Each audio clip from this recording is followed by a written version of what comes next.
Y para seguir hablando del tema Frente Amplio, de la interna, del futuro presidente Fernando Pereira, que ya recibimos, y de otros temas, es que ya recibimos aquí en estudios al senador del Frente Amplio, Charles Carrera. Bienvenido, Charles, ¿cómo estás? Muchas gracias, Rosario. Gracias por la oportunidad de diálogo y un saludo a toda la audiencia y al equipo. Por favor. Obviamente vamos a hablar de esta noticia que acabamos de ver en pantalla, pero no quiero comenzar la entrevista sin preguntarte, como actor político, una reflexión de lo que fue esta noticia del cierre de Casa de Galicia. No, la verdad que me tomó por sorpresa, sabía que existía una situación conflictiva allí. No entendí mucho el rol del Ministerio de Salud Pública y del ministro Salinas en retirarse de esa intervención que había decretado. Y bueno, y espero que se solucione por el bien de los trabajadores, por el bien de la importancia de Casa Galicia para la comunidad, para toda la comunidad y por los usuarios, ¿no? Me imagino que es una situación de mucha incertidumbre, tanto para los trabajadores como para los pacientes que están allí. Espero que se resuelva. Lo que te puedo decir es que los integrantes de la bancada de salud del Frente Amplio tienen una reunión agendada en estos días con el ministro. En realidad, nuestros integrantes iban a llevar una propuesta para que conviviera la liquidación, es decir, la liquidación concursal, por decirlo de alguna manera, con la intervención decretada por Salud Pública, porque acá había que primar lo que son los intereses generales de la salud de los pacientes y de los trabajadores también. ¿Y se reunirían con el ministro igual para abordar el asunto? Sí, tengo entendido que en estos días, creo que sería la semana que viene, el lunes, que se estarían reuniendo con el ministro y estarían llevando una propuesta a la senadora Topolansky, la senadora Lasso y el senador Olesker. Bien. Ahora sí, Charles, a propósito de Fernando Pereira como nuevo presidente del FA, ustedes apoyaron su candidatura. ¿Cuáles son, desde tu punto de vista, los desafíos que se plantean en su futuro de aquí en adelante? En primer lugar, esto es el cierre de todo un proceso, ¿no? Un proceso que fue un proceso que viene de una derrota, de un proceso de autocrítica y de evaluación y de perspectiva hacia adelante, y este es el posicionamiento del nuevo Frente Amplio hacia los desafíos que tenemos. Los desafíos que tenemos un desafío que es ir hacia el referéndum del 27 de marzo, pero también es un desafío en el posicionamiento de la fuerza política de ese relacionamiento que tenemos, el diálogo que tenemos que tener con todos los actores sociales, con el interior, con las diferentes comunidades y también con la perspectiva hacia adelante, el sueño, es decir, el programa alternativo que le vamos a presentar a la ciudadanía hacia el 2024 y el posicionamiento de nuestra fuerza política que este año cumplió 50 años, es decir, bueno, por muchas décadas más. El Frente Amplio pasó por un proceso, el Congreso fue muy bueno, un muy buen clima y bueno, y pasamos por este proceso donde Fernando Pereira sale con un amplio apoyo de nuestro espacio político, la 609, el MPP, del Partido Comunista, el Espacio Serenista, entre otros sectores y bases. Y creo que eso es muy importante, la conferencia que se está dando ahora, en el sentido, bueno, de dejar claro, bueno, que al finalizar este año ya tenemos un presidente, bueno, después siguen es complejo para que los oyentes entiendan, la audiencia entienda, son 5 elecciones en una, porque se eligen el presidente nacional, el presidente departamental, las autoridades del plenario nacional, departamental, y lo que son los representantes de las bases del movimiento. Es una elección muy compleja y por eso, pero me parece que es muy bueno el paso que se está dando, que Sibila ya haya reconocido por la tendencia de votos que Fernando es el presidente, que Ivone haya reconocido que Fernando es el presidente y que se esté dando esta conferencia para darle un posicionamiento y ya se comience a trabajar hacia el 2022. Obviamente por falta de tiempo no pudimos mantener la entrevista al aire, pero nos comentabas tú que ya saben quién va a ser la vicepresidenta. Sí, ya Fernando hoy lo ha dicho, es una compañera, que es una compañera joven, es una compañera de las bases, militante de las bases, Verónica Piñeiro, y ya también tenemos el nombre del secretario político, que es Daniel Mariño, que es un compañero que es joven también, que hace años que lo acompaña, por lo menos hace 7 años, que lo acompañaba en la tarea de Fernando Pereira como secretario. Entonces, él ha propuesto esos nombres hace un tiempo que nos ha dicho, nosotros la verdad que nos parece que es una buena elección. ¿Se apuesta a la renovación, a las nuevas generaciones, como le ha planteado el Frente Amplio en los últimos tiempos?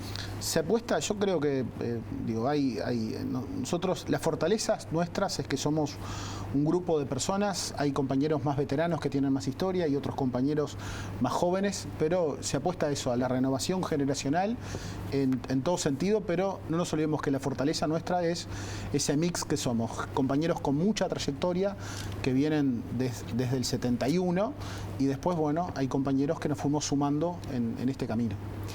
En las últimas horas, senador, ha dicho el presidente de la República, antes de partir de su viaje al Congo, que el relacionamiento con la oposición no es el mejor. ¿Qué reflexión te merecen las palabras del mandatario?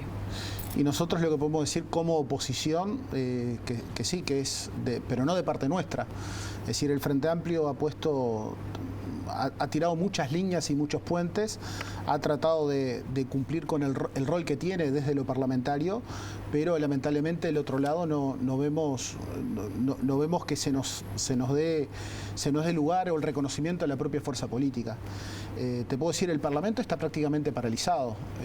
Yo te cuento, yo fui presidente de la Comisión de Constitución y Legislación del Senado en el 2018 y aprobamos más de 20 leyes.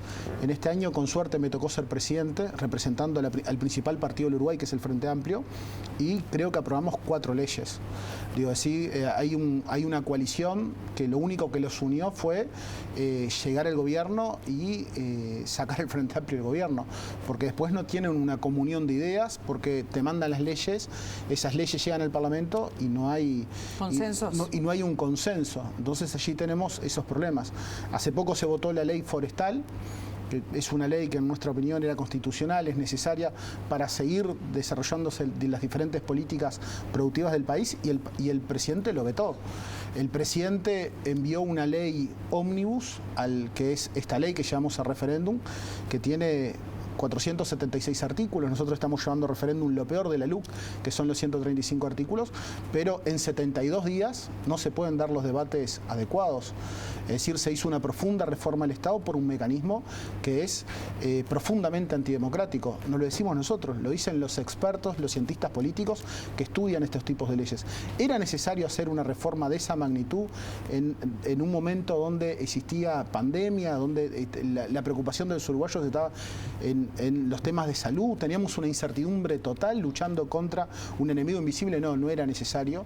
El presidente sigue considerando que es la herramienta válida la LUC para mejorar el país. Hoy lo dijo. Yo no creo que sea una herramienta válida para mejorar el país. Digo, nosotros hoy somos... Y que derogarla sería obviamente algo inoportuno. Es anularla, ¿no? Nosotros, por suerte, con las 800.000 firmas, lo que logramos todos los uruguayos es el derecho a debatirla y a conocerla.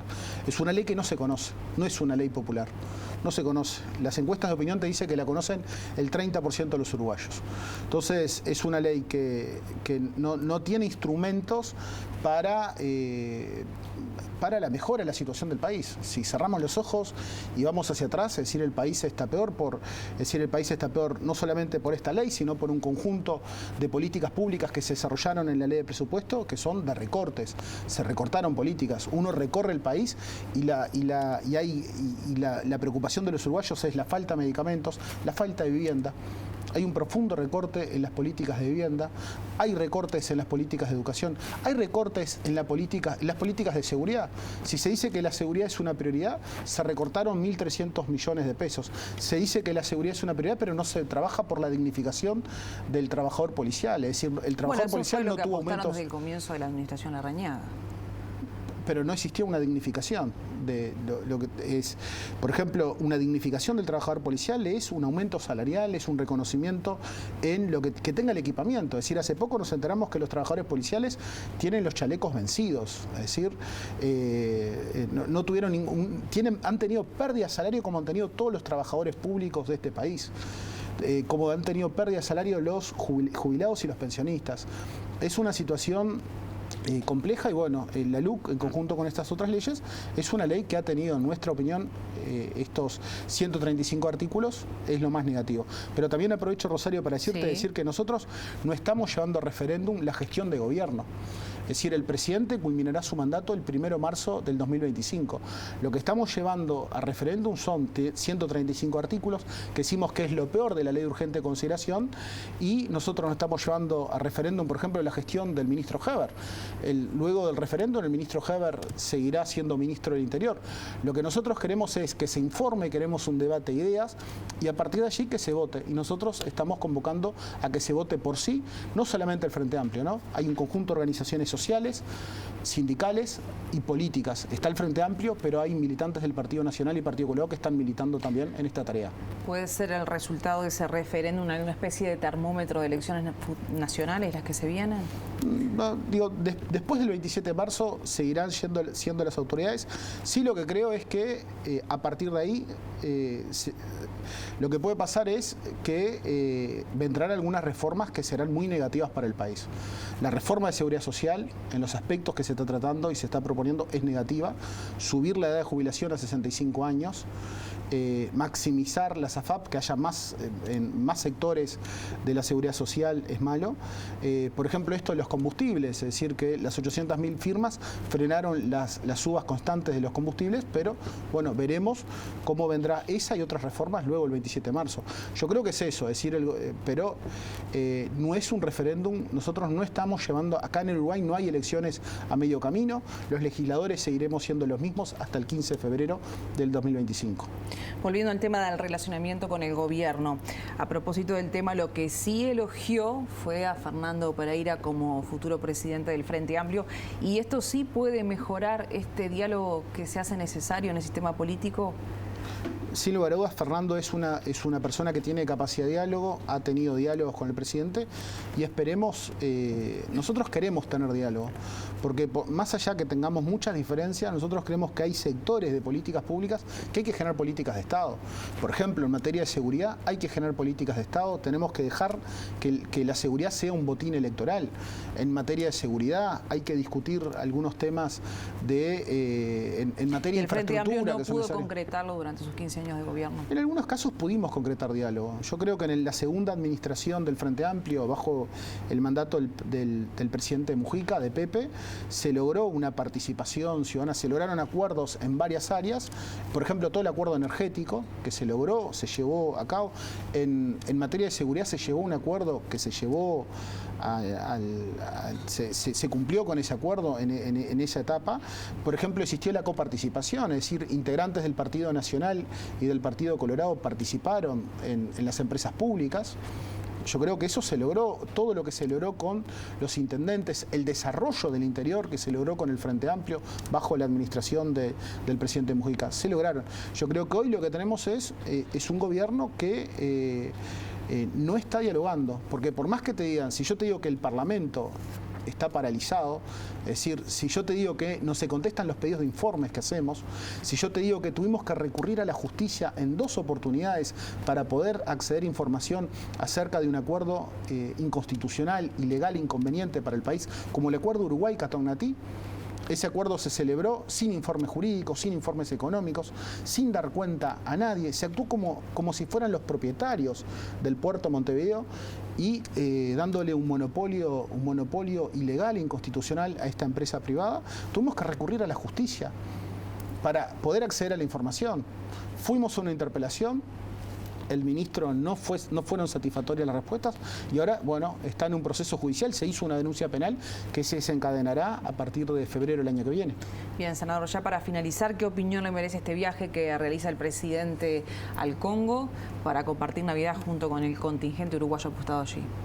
La verdad que no lo reflexioné, la verdad que no lo reflexioné y no podría emitirte opinión acerca. Muchas gracias. Bien, gracias a usted por estar en BTV Noticias en esta jornada, ha sido un gusto.